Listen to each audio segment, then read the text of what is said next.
Yeah, I wanted to just touch base on a couple things here as quickly as I can. This is still the Sansui G55X, and it's not often that I look on the internet for anything, but one day I was stumbling around on there and I found somebody talking about corrosive glue in the Sansuis, and I thought, well, I don't know, it sounds like it's possible. Adhesives can certainly have corrosive properties, but it didn't really ring any bells at the time. And then when I bought this 55X here, as soon as I opened it up, I immediately noticed that pretty much most of the amplifier board was corroded. All the jumpers were corroded.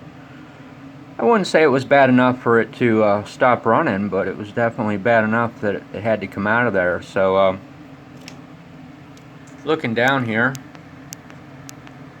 I'm sure it should be pretty readily evident that most of these jumpers, with the exception of these here in the front, these on the sides, they were all corroded. You can see the dark residue of glue, some kind of contact cement or something. Oops.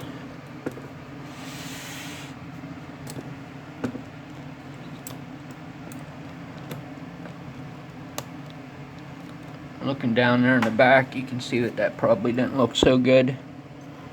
These jumpers had to all be replaced. So it took a little while, because to get the amp board out of this is just a real feat of engineering. So thought I'd just mention that real quick. Coincidentally, when I bought my G77X, which is another story, it had the same problem. I probably ought to keep that for another video, because that's pretty interesting. It actually corroded the pads right off the amplifier board. But keeping in focus here, thought I'd talk about these caps real quick. I don't know if anyone else runs into this, but when you go to buy caps, it's not something I do often, but sometimes I do bump these up a little bit, and oftentimes all you can find are these snap-in leads.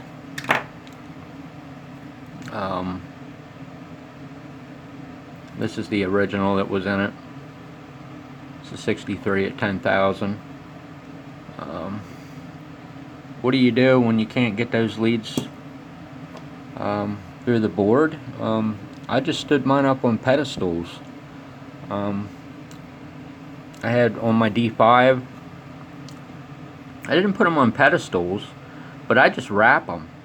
I start wrapping them, wrapping the lead at the very bottom as tight to the body of the top of the capacitor as I can get, and wrap them up.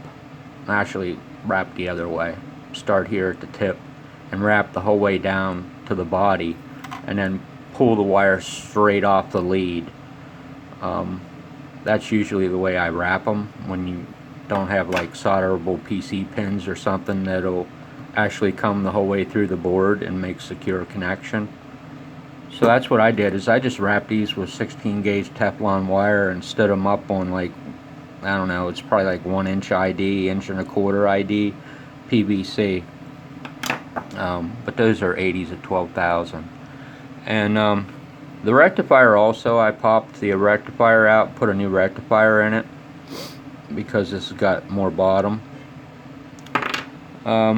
I don't recall what the spec was on the original rectifier, but if I had to take a guess, I would say the surge rating was probably greater than 300, but definitely less than 420. So I ended up putting in a Vishui. It's a VS GPBC 2504A. It's rated for a 420 amp surge. So something to keep in mind when you're getting rectifiers. Make sure it'll handle that initial turn on surge current. So that's pretty much all I wanted to say at the moment. Appreciate watching. I hope you learned something. Have a nice day.